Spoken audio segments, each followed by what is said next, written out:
मैं आज भी कह रहा हूं भारत में अगर कोई असदुद्दीन ओवैसी का मुखालिफ है तो एक वक्त और मुकाम तय करो, बहस कर लेंगे, तुम 10 मिनट में जूते उठाकर भाग जाओगे। Hello and welcome back to our channel another day another reaction video. मैं हूं सना, मैं हूं अली और हम लेके आए अपने चैनल पे आज फिर से एक बार असदुद्दीन ओवैसी साहब के ऊपर एक रिएक्शन, जिनकी जो सारे जो सपोर्टर्स हैं, जो फॉलोअर्स हैं, वो इतना ज्यादा हर वीडियो के नीचे कमेंट कर रहे होते हैं कि इनके ऊपर पार्ट 2 बनाया है, असदुद्दीन साहब के ऊपर सेकंड पार्ट लेके आए। तो वो तो हमने फर्स्ट पार्ट ठग लाइफ वाला किया था, बट आज हम जो करने वाले वीडियो वो होने वाली है आपकी अदालत में, जो असदुद्दीन ओवैसी साहब गए हैं रजत शर्मा शो पे।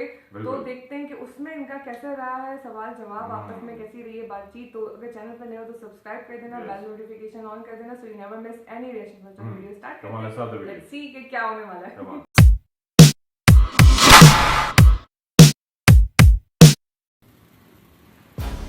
पिक्चर चालू करो बे। चलो भाई देखो अब मैं क्या करता हूँ। ये अब देखिए इनका हेमंतो का जहन देखिए, ओवैसी को हमास से मिला दो। अरे बहन चोद सवाल, जूम करो। हमास से मिला दो। अरे भाई तुम ओवैसी को मिलाते उन लोगों से जो भारत की आजादी के लिए लड़े, अल्लामा फजले खैराबादी जो काला पानी की सजा में इंतकाल हो गया। तुम ओवैसी को मिलाते ब्रिगेडियर उस्मान से जिसने 47 में अपनी जान दे दी। अभी मजा आएगा ना भिड़ो। तुम ओवैसी को मिलाते हवलदार अब्दुल हमीद से जिसने 65 की जंग में अपनी जान को कुर्बान कर दिया। तुम ओवैसी को मिलाते जौहर बरादरान से, मौलाना अबुल कलाम आजाद से। मगर नहीं, तुम्हारा थॉट प्रोसेस ही ये है, मुसलमान टू टेररिज्म। अरे बाप रे, ये तो धोती खोल रहा है। उन्होंने कहा कि जैसे आर्टिकल 370 हटा दिया, जैसे हमने राम मंदिर बना दिया, ऐसे ही निजाम और ओवैसी दोनों हैदराबाद से मिट जाएंगे। रुक तेरे को बताते तेरी माँ की। थोड़ी मर्यादा रखिए। चलिए शुरू करते हैं। हम नहीं मिटेंगे जब तक दुनिया रहेगी, हम इंशाल्लाह हम रहेंगे, आबाद रहेंगे। हाँ, जिस दिन हम मिटेंगे उस दिन दुनिया ही मिट जाएगी।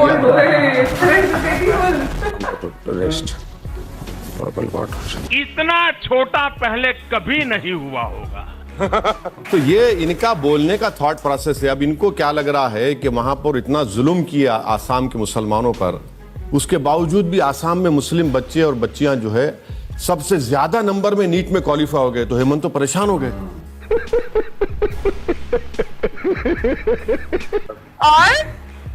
अब तो उन्होंने चिंता की है छोटी छोटी मुस्लिम बच्चियों की जिनकी शादी जबरदस्ती कर दी जाती थी।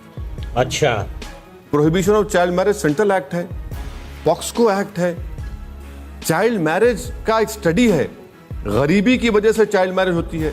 अच्छा, उनको यह भी नहीं मालूम कि भारत सरकार का डेटा है कि 12 मिलियन चाइल्ड मैरिजेस इंडिया में हुई, 84% तो हमारे हिंदू भाई बहनों में हुई।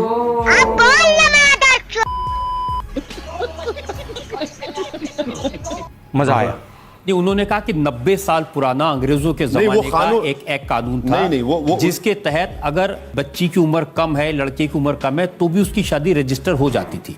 ये बिल्कुल झूठ है। गवर्नमेंट ऑफ इंडिया का डेटा है, नेशनल फैमिली हेल्थ सर्वे। ये एक झूठ फैलाई जाती है मुसलमानों के बारे में। जो हिंदू लड़कियों की शादी 18 साल में होती, वो एवरेज उतना ही मुसलमान लड़कियों की 18 साल में शादी होती। यही नहीं, अभी और सुनिए। और वो जो 90 साल पुराना कानून उन्होंने जो खत्म किया है, अब कानून ये बना है रात के 12 बजे कि मुझे अगर शादी करना है मुसलमान की बेटी या बेटी की, तो स्पेशल मैरिज एक्ट में करना पड़ेगा। भाई स्पेशल मैरिज एक्ट में निकाह कहां होगा?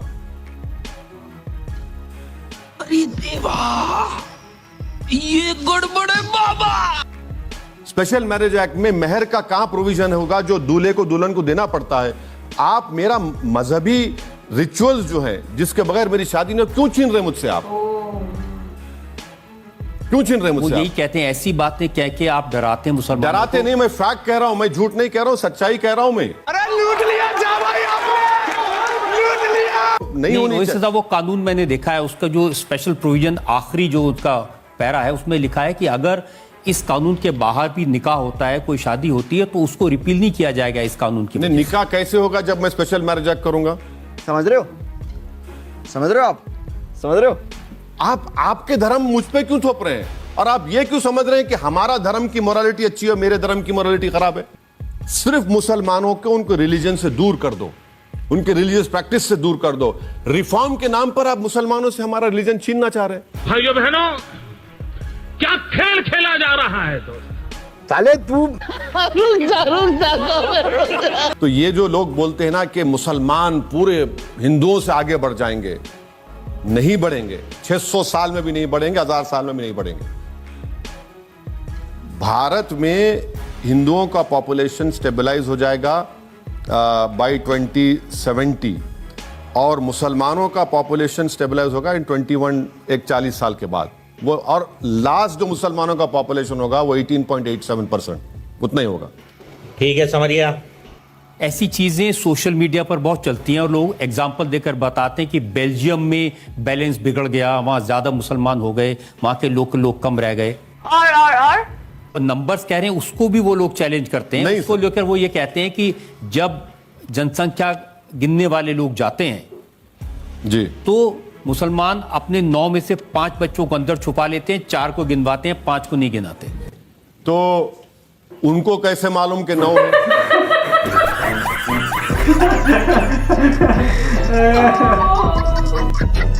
ये तो बहुत मैंने सीरियसली सोचा, मेरे को इम्पोर्टेंट बात है।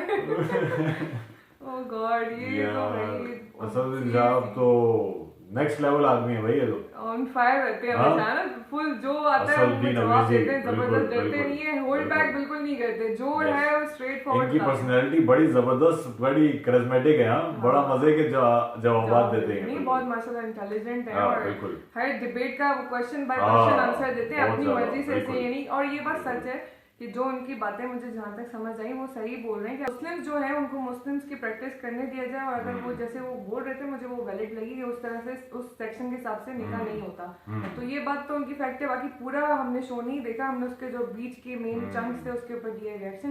अगर इस तरह की और वीडियो देखनी हो तो जरूर कमेंट करना। मिलते हैं नेक्स्ट वीडियो में, take care and bye bye.